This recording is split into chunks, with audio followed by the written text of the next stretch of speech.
today itself, 1,000 flights have been cancelled, which means since November 1st, at least 1,800 flights have been cancelled. 1,800 is the number you need to remember, ladies and gentlemen. Therefore, some big questions that need answering this evening. Did Indigo deliberately paralyze India's aviation to arm twist the government? That's a question that many people are asking, especially the pilot associations. How can a 65% market share airline collapse over a shortage of pilots? How is that even possible?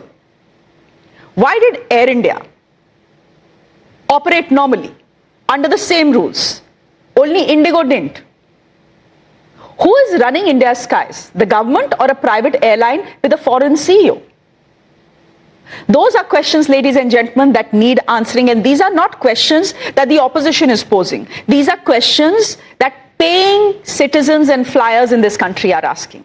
வணக்கம் மக்களே, கடந்த 2 நாட்களாக indigo airlines நிறுவனத்துடைய கிட்டத்தட்ட 1000 விமானங்கள் ரத்து செய்யப்பட்டிருக்கு. மிகப்பெரிய அளவில் இந்த விமான போக்குவரத்து துறையில் நடந்த ஒரு மிகப்பெரிய கேன்சலேஷன் அப்படின்னு சொல்கிறாங்க. இந்த அளவுக்கு விமானங்கள் ரத்து செய்யப்பட்டதே இல்லை. இது ஒரு மிகப்பெரிய ஒரு ஆச்சரியத்தை ஏற்படுத்து அப்படின்னு சொல்லி விமான போக்குவரத்து துறை வல்லுநர்கள் சொல்கிறாங்க. கிட்டத்தட்ட 1000 விமானங்கள்னால் புக் பண்ணியிருக்கவங்களாம் எவ்வளோ நாள் முந்தி புக் பண்ணியிருப்பாங்க, 90 நாள் 100 நாளைக்கு முன்பு புக் பண்ணியிருப்பாங்க. அவங்களோட பயணங்கள்லாம் ரத்து ஆகிருக்கு. மிகப்பெரிய அளவில் இந்த நோயாளிகள் ஒரு அறுவை சிகிச்சைக்காக ஒரு மாநிலத்திலிருந்து இன்னொரு மாநிலத்துக்கு போவாங்க, நோயாளிகள் தங்க வீடுகளுக்கு திரும்புவாங்க, மாணவர்கள் பரீட்சை எழுதுறதுக்காக முக்கியமான தேர்வுகள் எழுதுறதுக்காக வெளி மாநிலங்களுக்கு செல்வாங்க. இவங்க அனைவருமே பாதிக்கப்பட்டிருக்காங்க. இதனால் ஒரு மிகப்பெரிய கலைவரம் முக்கிய விமான மையங்கள் நடந்திருக்கு. இதெல்லாம் நீங்கள் சமூக வலைதளங்களில் பார்த்துருப்பீங்க, டிவி சேனலில் பார்த்துருப்பீங்க. மிகப்பெரிய அளவு ஒரு போராட்டம், அதாவது அந்த இண்டிகோ நிறுவனத்துடைய பணியாளர்களுக்கும் விமானத்தில் பயணம் செய்யக்கூடிய பயணிகளுக்கும் மிகப்பெரிய ஒரு போராட்டம் நடந்திருக்கு. ஏன் இந்த அளவுக்கு கிட்டத்தட்ட 1000 விமானங்கள் அளவுக்கு ரத்து செய்யப்பட்டிருக்கு? இதற்கு என்ன காரணம்?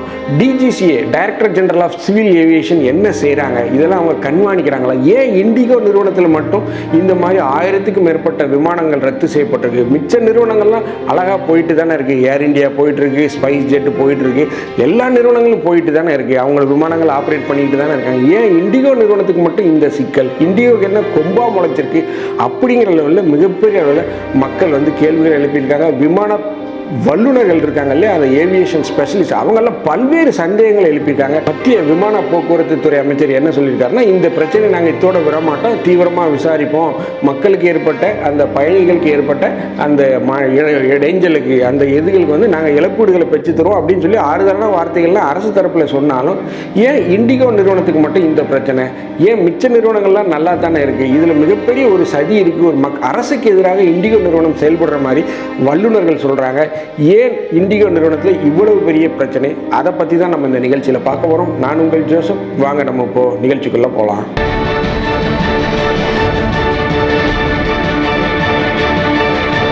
அதாவது எல்லாத்துலேயுமே ஒரு மோனோபோலி அப்படிங்கிற ஒரு விஷயம் இருக்கக்கூடாது. அப்போ உதாரணத்துக்கு நம்மளுடைய தொலைத்தொடர்பு துறை எடுத்துக்கிட்டிங்கன்னா, நம்ம யூஸ் பண்ணுற செல்ஃபோன், நம்ம இப்போ மிகப்பெரிய அளவு 2 நிறுவனங்களை தான் சார்ந்து இருக்கிறோம். ஒன்று ரிலையன்ஸ் ஜியோ, இன்னொன்று ஏர்டெல்.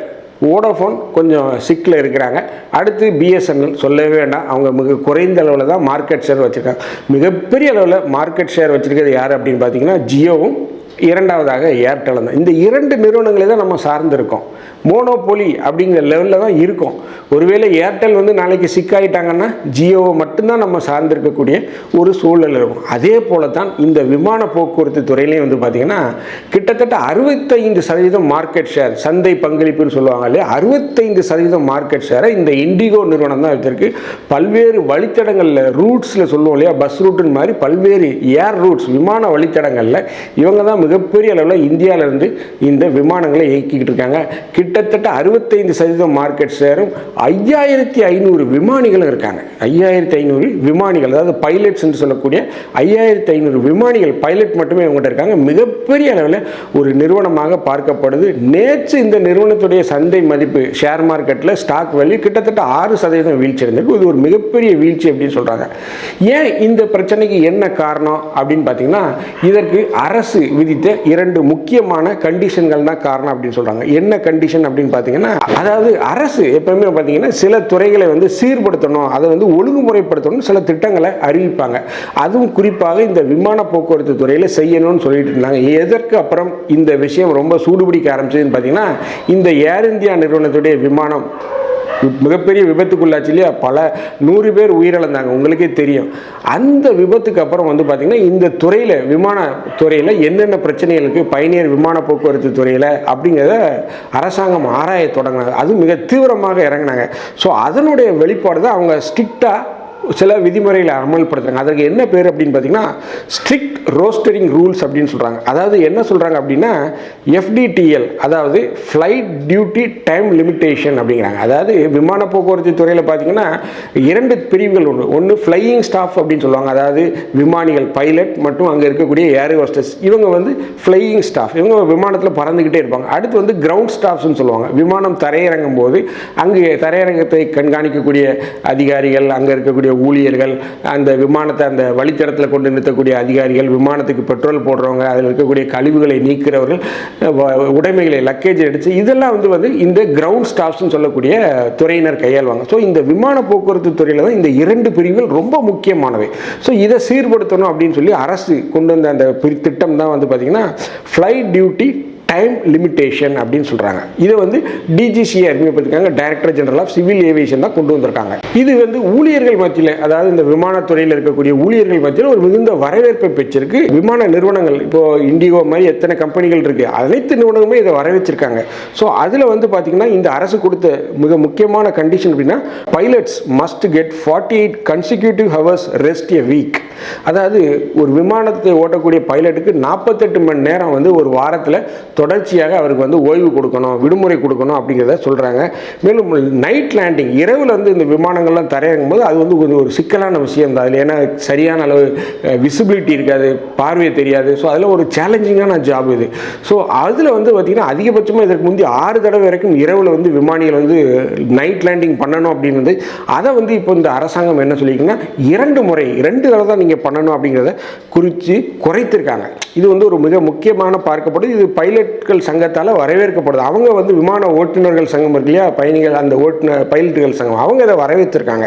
ஸோ இந்த விதிமுறை வந்து பார்த்திங்கன்னா இண்டிகோவுக்கு மட்டும் கிடையாது, எல்லாருக்கும் தான். ஏர் இந்தியாவுக்கும் இது அப்ளை ஆகும், ஸ்பைஸ் ஜெட்டுக்கு அப்ளை ஆகும், எல்லா நிறுவனங்களுக்கும், இந்தியாவிலேருந்து இயங்கக்கூடிய எல்லா பிற நிறுவனங்களுக்கும் அப்ளை ஆகும்.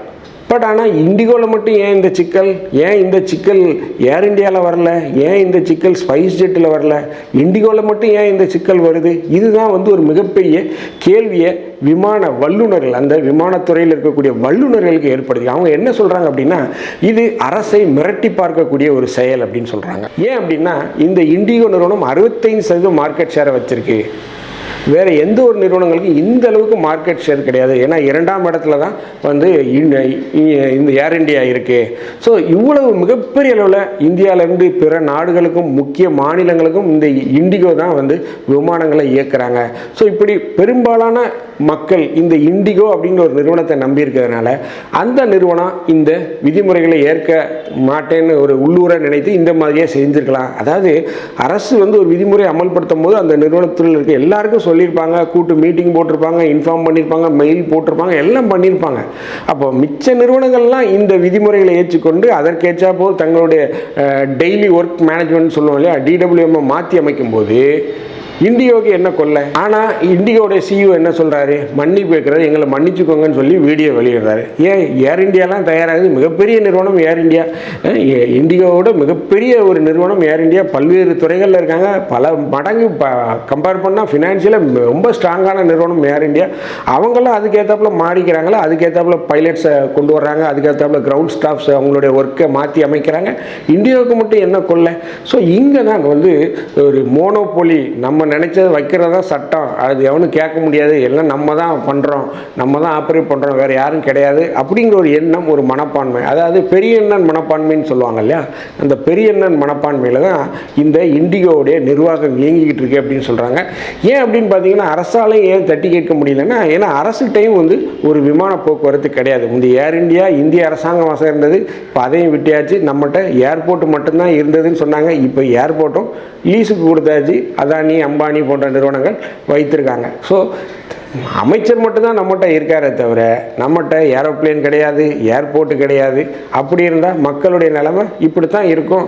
நம்மகிட்ட ஒரு ஏரோப்ளேன் கம்பெனி இருந்தால், அரசுக்கு சொந்தமாக ஒரு ஏரோப்ளேன் இருந்தால் மக்கள் அதில் போயிடுவாங்க. அரசாங்கம் என்ன சொல்லலாம், இதில் ஏற்றிட்டு போப்பா அப்படின்னு. இப்போ நம்ம பஸ்ஸில் போகிறோம், ஒரு பஸ்ஸு பிரேக் டவுன் ஆகுது, நடுவழியில் ஒரு தமிழக அரசு போக்குவரத்து பிரேக் டவுன் ஆகுது, என்னாச்சு, உடனே டிரைவரும் கண்டக்டரும் இறங்கி வேறு பஸ்ஸில் நம்மளை ஏற்றி விடுறாங்க இல்லையா?